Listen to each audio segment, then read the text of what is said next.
I've been working with sweetgrass a fair bit, and why do we braid sweetgrass? Our people, we say it's the hair of Mother Earth, right? But that braid has 3 strands, and for me, one of those strands is traditional knowledge, one of those strands is scientific knowledge about plants, and then there's that strand of trying to make sense of both of those.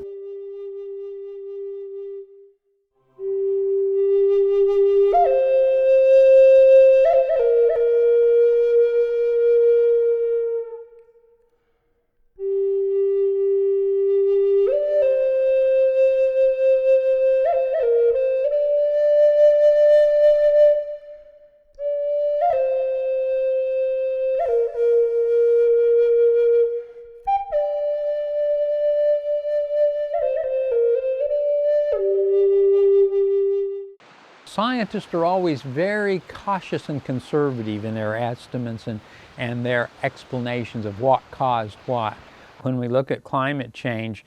And by the way, I'm not so sure that this isn't really related to what many of our best and brightest Western scientists are beginning to recognize when they think about climate change, and now that we are literally in the middle of it, I think, with the kinds of extreme weather events we've seen in just the last year. We're sitting here in Hanover, New Hampshire today, but I've been communicating with my cousin who lives and works in Boulder. I, as a native thinker, if you will, a Zoya-Ha thinker, a Yuchi thinker, I have no qualms about telling you that I don't think there's any doubt that the kind of catastrophic flooding that occurred on the Front Range there, very concentrated, around Boulder and then surrounding counties, was a direct consequence of climate change. Einstein is alleged to have said something like, you can't solve problems with the same kind of thinking that produced those problems.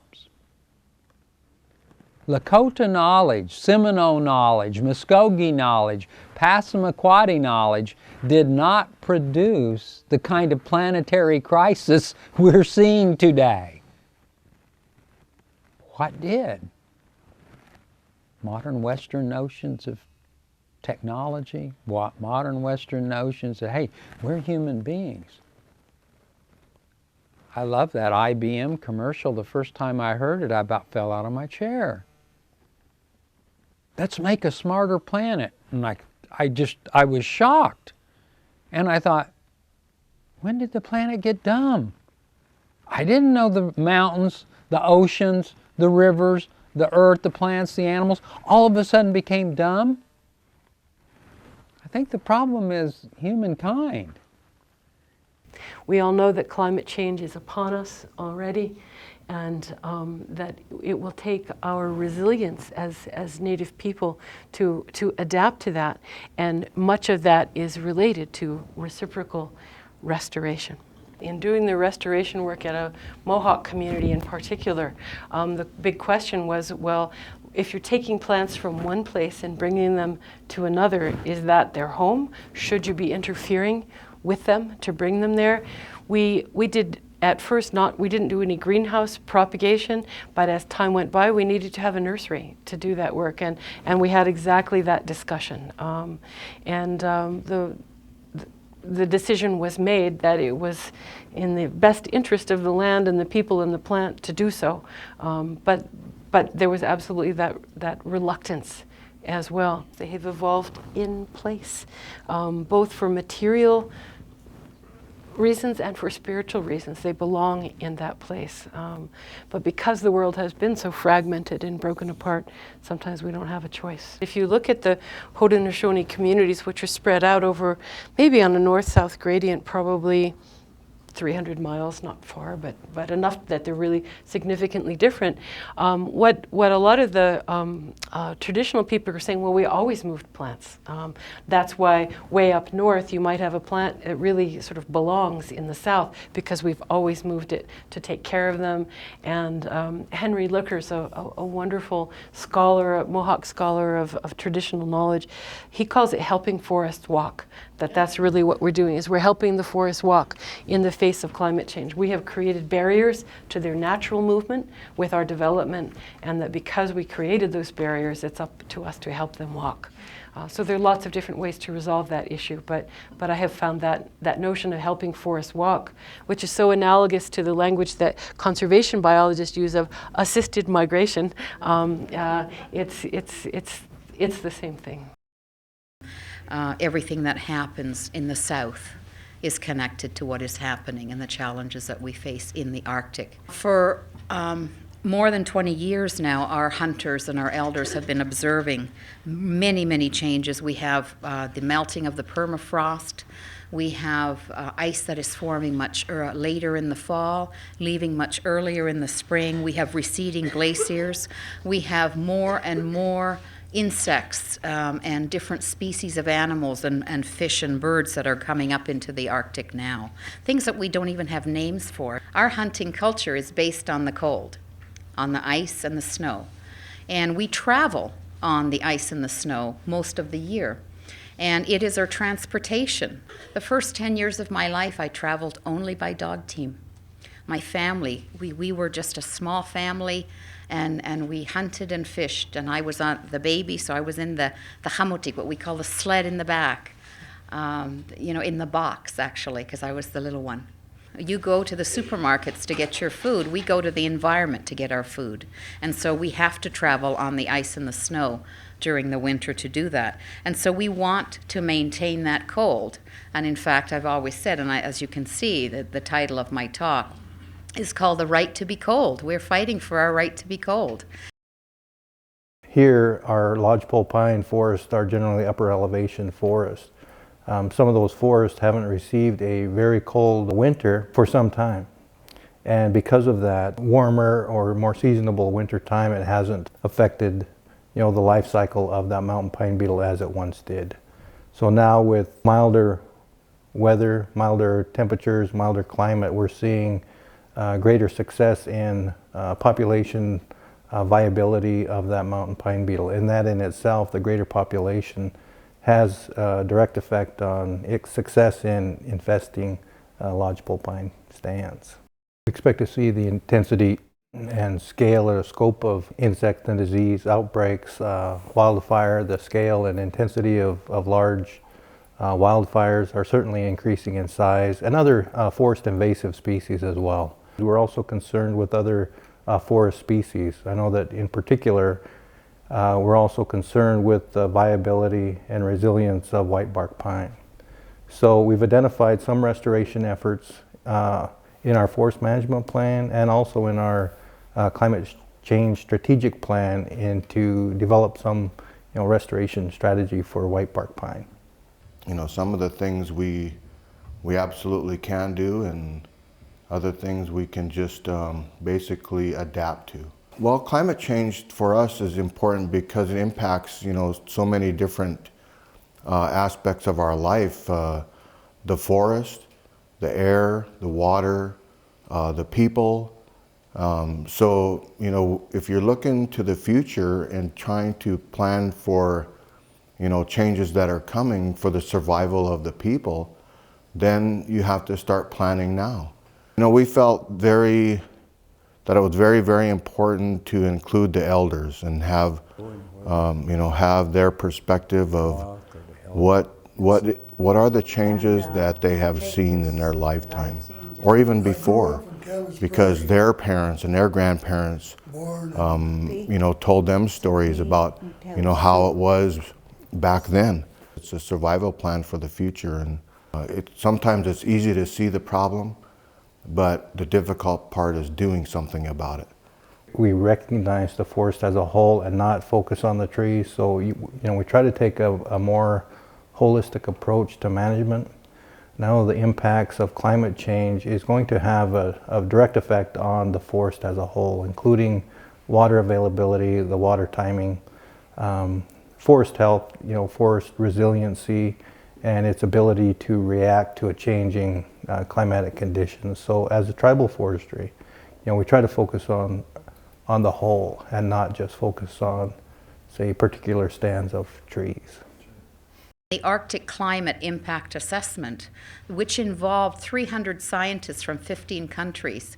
When that assessment came out, it took about 4 years to put together, and it involved not only Western science, but we incorporated traditional knowledge, which is science in itself. And I've always said that our hunters are scientists in their own right. They may not have the institutional recognition as such, but they definitely are scientists. I mean, if you can build a house of snow warm enough for your babies to sleep in naked, and have the kayak be the most incredibly engineered boat, renownedly recognized all over the world, believe you me, you're a pretty good scientist and architect. The assessment came out in November 2004. And it really shocked the world because it was stark reading. It was something that we could see coming because it was something that our hunters had been witnessing now for the past 10 or 15 years. Basically, it says three things. It says that climate change is happening in the Arctic now. It is quickly going to get worse, and climate change in the Arctic is globally important. And we played a key role in that because we really wanted not to be just researched and studied, but we needed to be part of that process from day one. And that was very important for us as Indigenous peoples. And there are several highlights, of course, and summaries, but these are the two that really count for us. Marine species dependent on sea ice, including polar bears, ice-living seals, walrus, and some marine birds, are very likely to decline, with some species facing extinction. And for Inuit, warming is likely to disrupt or even destroy their hunting and food-sharing culture, as reduced sea ice causes the animals on which they depend to decline, become less accessible, and possibly become extinct. The scientific reports that followed that are telling us that, in fact, that the projections are conservative. They're moderate. Everything connects. The Greenland ice sheet melts, the low-lying developing states sink. And we are making those kinds of connections now with the other countries of the world that are vulnerable.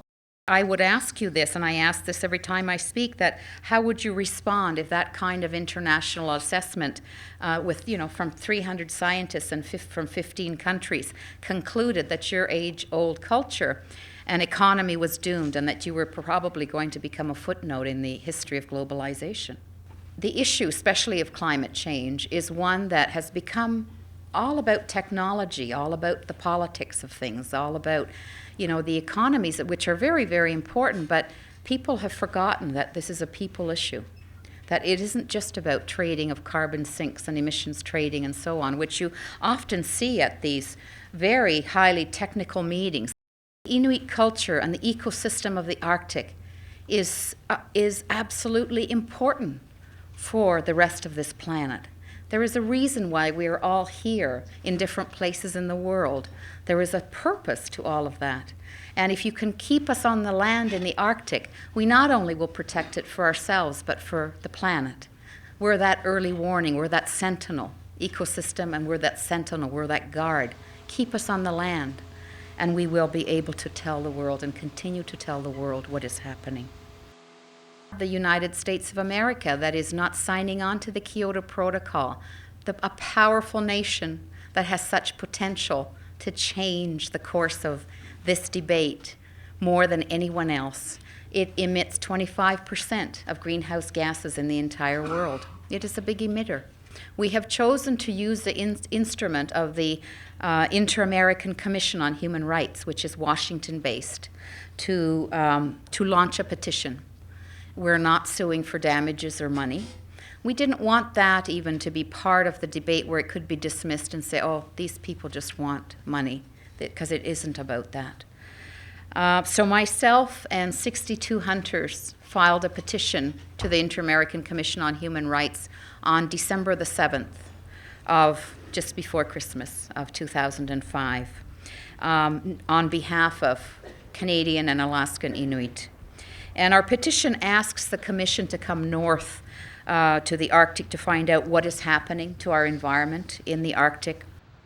Absolute reductions are absolutely necessary and a requirement for us to be able to save our hunting culture in the Arctic. And this is not going to happen unless the United States joins the community of nations to combat the issue. That's the bottom line. We should really get on the bandwagon and everybody start looking at what they do to change their carbon footprint, to change all of those things. And I know that that's one of the things we need to do. We need to really fundamentally change the way we live. We need to change and quit using fossil fuels at the rate we're using it, because we don't know what the critical threshold for carbon in the atmosphere is. But once we hit it, we can't go back. It'll take 100 years to fix it. So there's really, we really need to figure out and do something now. Some of the things we need to do to change are huge. I mean, as Americans, we drive everywhere, especially in western Montana. We drive everywhere we go because we have to get anywhere. There's no real public transportation. Even in your day-to-day life, you can change tiny things. Look at the packaging that you're using. Look at the food you're eating and how far it comes away. Do you really need lettuce that comes from Chile? Or do you need the avocados that come from Ecuador or Guatemala or wherever they're being run? We can eat locally. We can grow our own vegetables. I mean, I remember when I was a child, we grew huge amounts of garden, and people just, as a rule, don't garden much anymore. It's the same thing that we've been saying since the 70s. Recycle, use fewer resources, try to drive less, ride your bike, use solar power, wind power, those kinds of things that individuals can do. For communities, they need to support recycling projects. We need to be able to stop using so much coal.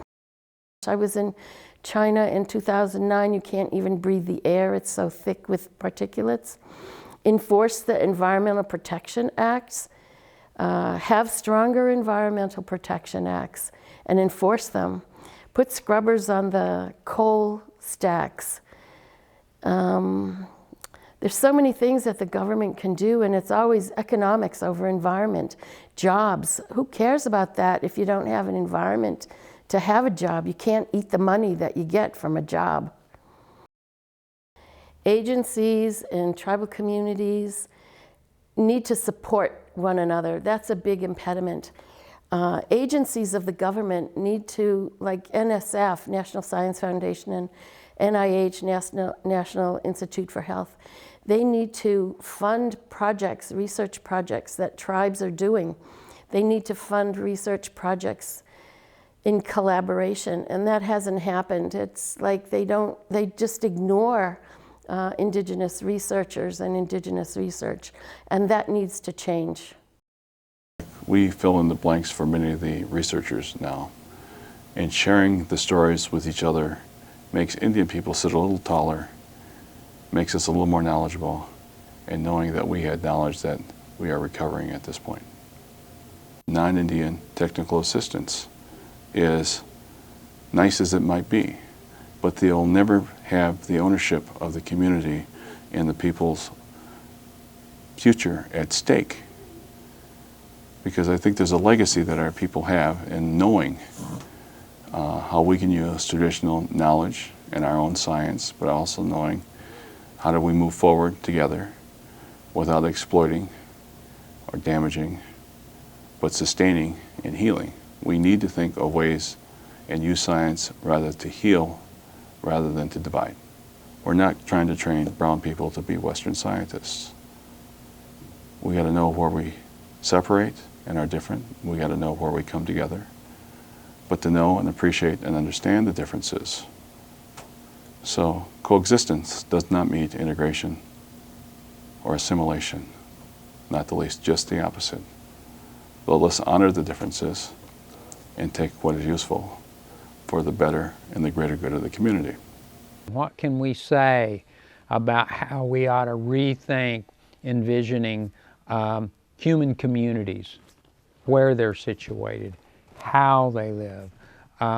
These things are absolutely central to discussions. Might we think about a radical research agenda that looks at housing?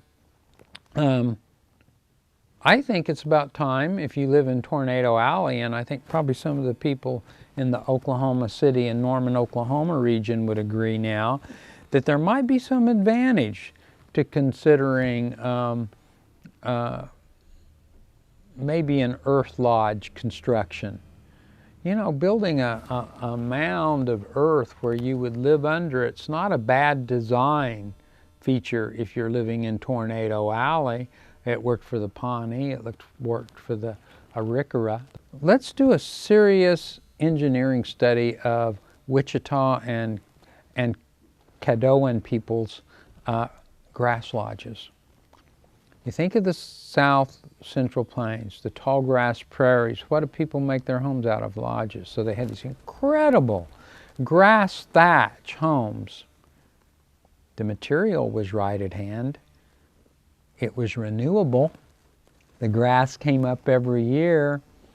It had a high R factor, insulating factor, yet it was breathable. I'm not saying that, you know, we should go back and live in grass lodges, but there might be something in those design features that we could think about and exercise indigenous ingenuity. Let's take those insights from that kind of construction, try to apply them today.